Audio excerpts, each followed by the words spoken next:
OrwELL includes an appendix explaining the principles of Newspeak, and which we present here.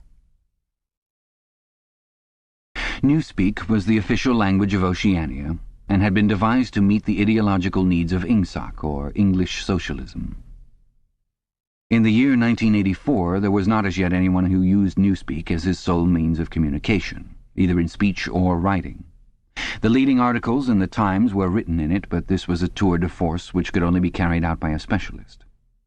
It was expected that Newspeak would have finally superseded Oldspeak, or Standard English as we should call it, by about the year 2050. Meanwhile it gained ground steadily, all party members tending to use Newspeak words and grammatical constructions more and more in their everyday speech. The version in use in 1984 and embodied in the 9th and 10th editions of the Newspeak Dictionary was a provisional one, and contained many superfluous words and archaic formations which were due to be suppressed later. It is with the final, perfected version, as embodied in the 11th edition of the dictionary, that we are concerned here.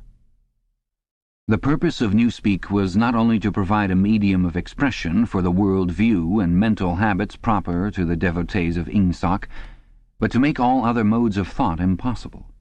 It was intended that when Newspeak had been adopted once and for all, and Oldspeak forgotten, a heretical thought, that is, a thought diverging from the principles of INGSOC, should be literally unthinkable, at least so far as thought is dependent on words. Its vocabulary was so constructed as to give exact, and often very subtle, expression to every meaning that a party member could properly wish to express, while excluding all other meanings and also the possibility of arriving at them by indirect methods. This was done partly by the invention of new words, but chiefly by eliminating undesirable words and by stripping such words as remained of unorthodox meanings, and so far as possible of all secondary meanings whatever. To give a single example, the word free still existed in Newspeak, but it could only be used in such statements as, "This dog is free from lice," or "This field is free from weeds." It could not be used in its old sense of politically free or intellectually free, since political and intellectual freedom no longer existed even as concepts, and were therefore of necessity nameless. Quite apart from the suppression of definitely heretical words, reduction of vocabulary was regarded as an end in itself, and no word that could be dispensed with was allowed to survive. Newspeak was designed not to extend but to diminish the range of thought, and this purpose was indirectly assisted by cutting the choice of words down to a minimum. Newspeak was founded on the English language as we now know it, though many Newspeak sentences, even when not containing newly created words, would be barely intelligible to an English speaker of our own day. Newspeak words were divided into 3 distinct classes, known as the A vocabulary, the B vocabulary, also called compound words, and the C vocabulary. It will be simpler to discuss each class separately, but the grammatical peculiarities of the language can be dealt with in the section devoted to the A vocabulary, since the same rules held good for all 3 categories. The A vocabulary. The A vocabulary consisted of words needed for the business of everyday life, for such things as eating, drinking, working, putting on one's clothes, going up and down stairs, riding in vehicles, gardening, cooking, and the like. It was composed almost entirely of words that we already possess, words like hit, run, dog, tree, sugar, house, field. But in comparison with the present-day English vocabulary, their number was extremely small, while their meanings were far more rigidly defined. All ambiguities and shades of meaning had been purged out of them. So far as it could be achieved, a Newspeak word of this class was simply a staccato sound expressing one clearly understood concept. It would have been quite impossible to use the A vocabulary for literary purposes, or for political or philosophical discussion. It was intended only to express simple, purposive thoughts, usually involving concrete objects or physical actions. The grammar of Newspeak had 2 outstanding peculiarities. The first of these was an almost complete interchangeability between different parts of speech. Any word in the language, in principle this applied even to very abstract words such as if or when, could be used either as a verb, noun, adjective, or adverb. Between the verb and the noun form, when they were of the same root, there was never any variation, this rule of itself involving the destruction of many archaic forms. The word thought, for example, did not exist in Newspeak. Its place was taken by think, which did duty for both noun and verb. No etymological principle was involved here. In some cases it was the original noun that was chosen for retention, in other cases the verb. Even where a noun and verb of kindred meaning were not etymologically connected, one or other of them was frequently suppressed. There was, for example, no such word as cut, its meaning being sufficiently covered by the noun-verb knife. Adjectives were formed by adding the suffix full to the noun-verb, and adverbs by adding wise. Thus, for example, speedful meant rapid, and speedwise meant quickly. Certain of our present-day adjectives, such as good, strong, big, black, soft, were retained, but their total number was very small. There was little need for them, since almost any adjectival meaning could be arrived at by adding full to a noun verb. None of the now existing adverbs was retained except for a very few already ending in wise. The wise termination was invariable. The word well, for example, was replaced by goodwise. In addition, any word, this again applied in principle to every word in the language, could be negatived by adding the affix un, or could be strengthened by the affix plus, or, for still greater emphasis, double plus. Thus, for example, uncold meant warm, while plus cold and double plus cold meant, respectively, very cold and superlatively cold. It was also possible, as in present-day English, to modify the meaning of almost any word by prepositional affixes such as ante, post, up, down, etc. By such methods it was found possible to bring about an enormous diminution of vocabulary. Given, for instance, the word good, there was no need for such a word as bad, since the required meaning was equally well, indeed better, expressed by ungood. All that was necessary, in any case where two words formed a natural pair of opposites, was to decide which of them to suppress. Dark, for example, could be replaced by unlight, or light by undark, according to preference. The second distinguishing mark of Newspeak grammar was its regularity. Subject to a few exceptions, which are mentioned below, all inflections followed the same rules. Thus, in all verbs, the preterite and the past participle were the same, and ended in ed. The preterite of steal was stealed. The preterite of think was thinked, and so on throughout the language, all such forms as swam, gave, brought, spoke, taken, etc. being abolished. All plurals were made by adding s or es, as the case might be. The plurals of man, ox, life were mans, oxes, lifes.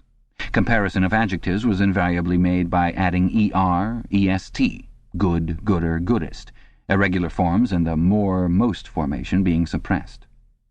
The only classes of words that were still allowed to inflect irregularly were the pronouns, the relatives, the demonstrative adjectives, and the auxiliary verbs. All of these followed their ancient usage, except that whom had been scrapped as unnecessary, and the shall, should tenses had been dropped, all their uses being covered by will and would. There were also certain irregularities in word formation arising out of the need for rapid and easy speech. A word which was difficult to utter or was liable to be incorrectly heard was held to be ipso facto a bad word. Occasionally, therefore, for the sake of euphony, extra letters were inserted into a word, or an archaic formation was retained. But this need made itself felt chiefly in connection with the B vocabulary. Why so great an importance was attached to ease of pronunciation will be made clear later in this essay. The B vocabulary. The B vocabulary consisted of words which had been deliberately constructed for political purposes, words, that is to say, which not only had in every case a political implication, but were intended to impose a desirable mental attitude upon the person using them. Without a full understanding of the principles of Ingsoc, it was difficult to use these words correctly. In some cases they could be translated into Old Speak, or even into words taken from the A vocabulary, but this usually demanded a long paraphrase and always involved the loss of certain overtones. The B words were a sort of verbal shorthand, often packing whole ranges of ideas into a few syllables, and at the same time more accurate and forcible than ordinary language. The B words were, in all cases, compound words. Compound words such as speak right were of course to be found in the A vocabulary, but these were merely convenient abbreviations and had no special ideological color. They consisted of two or more words, or portions of words, welded together in an easily pronounceable form. The resulting amalgam was always a noun verb, and inflected according to the ordinary rules. To take a single example, the word good think meaning very roughly orthodoxy, or if one chose to regard it as a verb, to think in an orthodox manner. This inflected as follows: noun verb, good think; past tense and past participle, good thinked; present participle, good thinking; adjective, good thinkful; adverb, good think wise; verbal noun, good thinker. The B words were not constructed on any etymological plan. The words of which they were made up could be any parts of speech, and could be placed in any order and mutilated in any way which made them easy to pronounce while indicating their derivation. In the word crime-think, thought-crime, for instance, the think came second, whereas in think-pol, thought-police, it came first, and in the latter word police had lost its second syllable. Because of the greater difficulty in securing euphony, irregular formations were commoner in the B vocabulary than in the A vocabulary. For example, the adjectival forms of many-true, many-pax, and many-love were, respectively, many-truthful, many-peaceful, and many-lovely, simply because truthful, paxful, and loveful were slightly awkward to pronounce. In principle, however, all B words could inflect, and all inflected in exactly the same way. Some of the B words had highly subtilized meanings, barely intelligible to anyone who had not mastered the language as a whole. Consider, for example, such a typical sentence from a Times leading article as "Old thinkers unbellyfeel ingsoc." The shortest rendering that one could make of this in old speak would be, "Those whose ideas were formed before the Revolution cannot have a full emotional understanding of the principles of English socialism." But this is not an adequate translation. To begin with, in order to grasp the full meaning of the Newspeak sentence quoted above, one would have to have a clear idea of what is meant by ingsoc.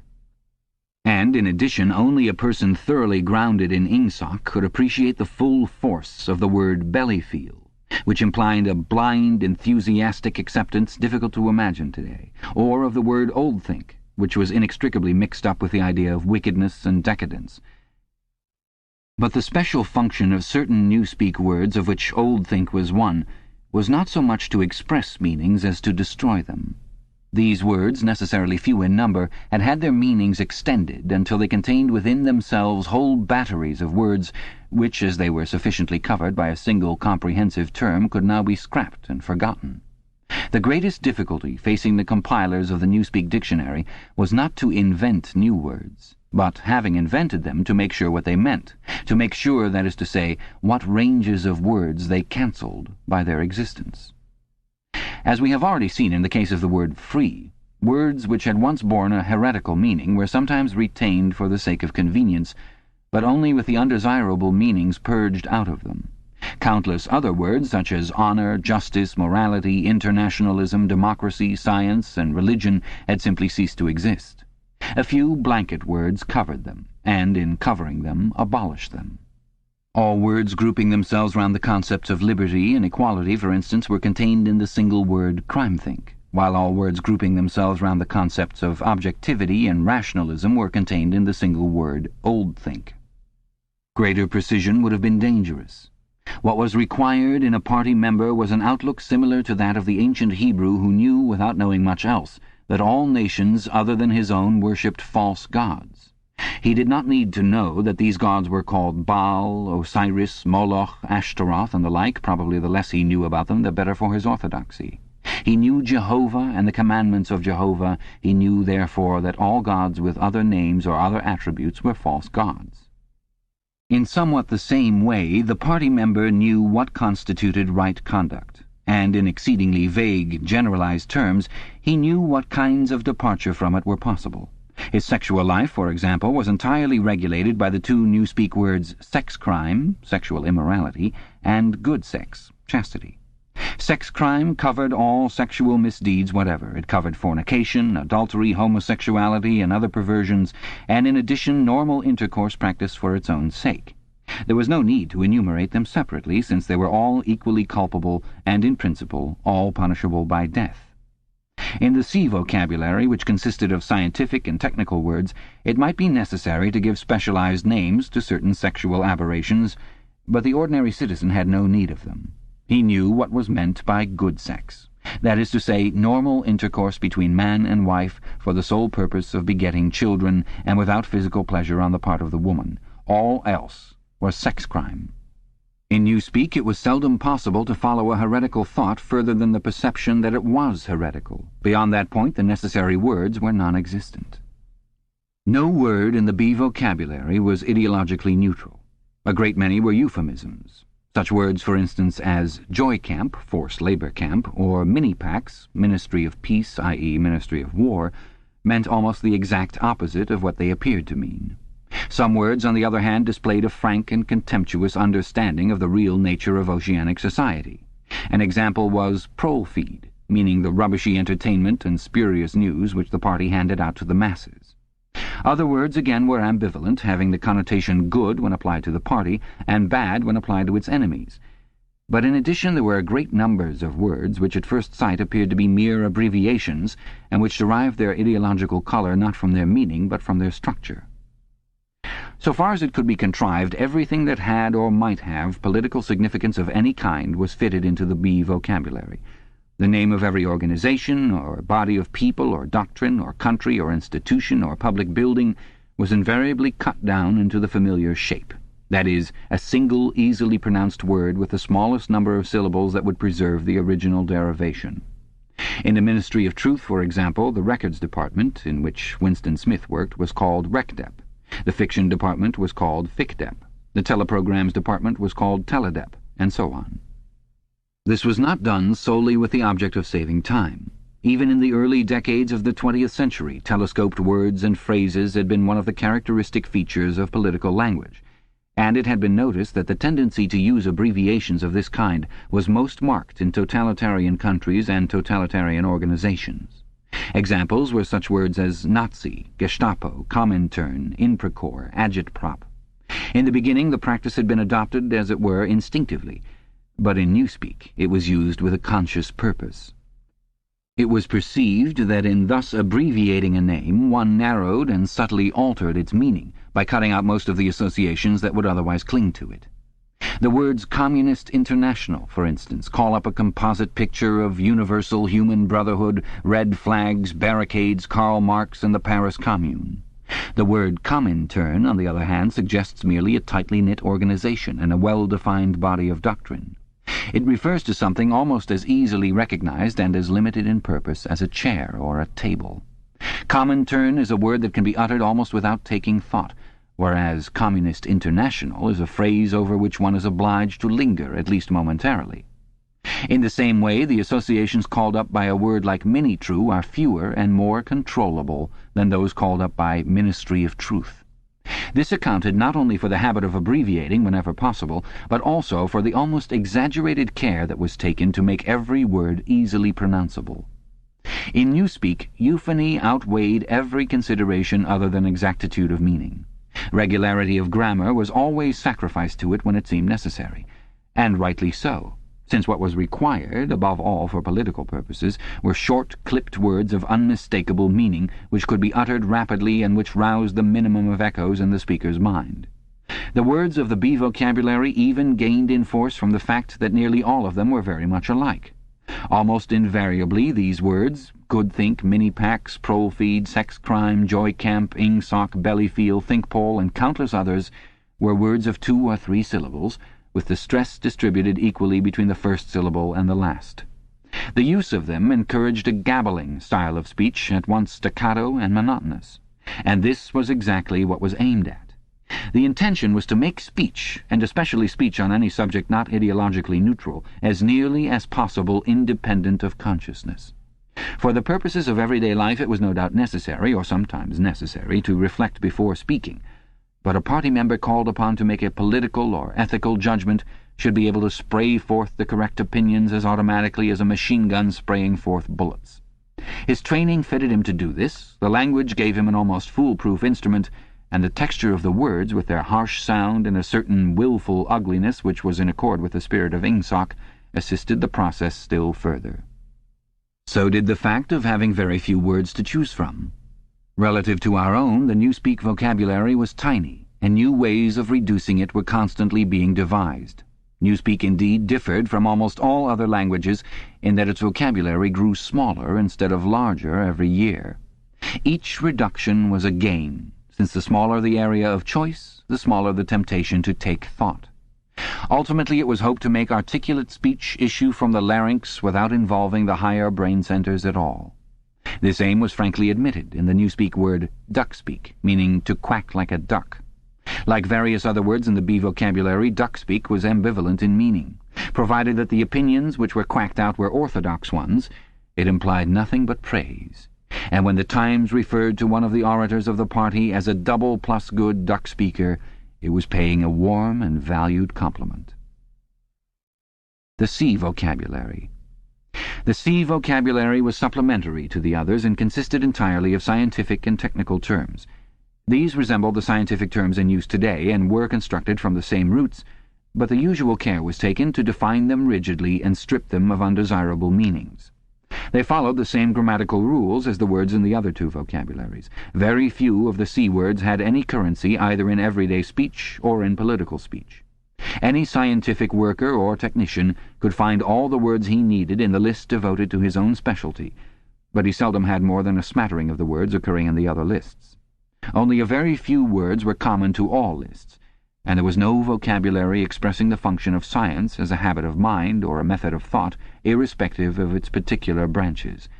There was, indeed, no word for science, any meaning that it could possibly bear being already sufficiently covered by the word ingsoc.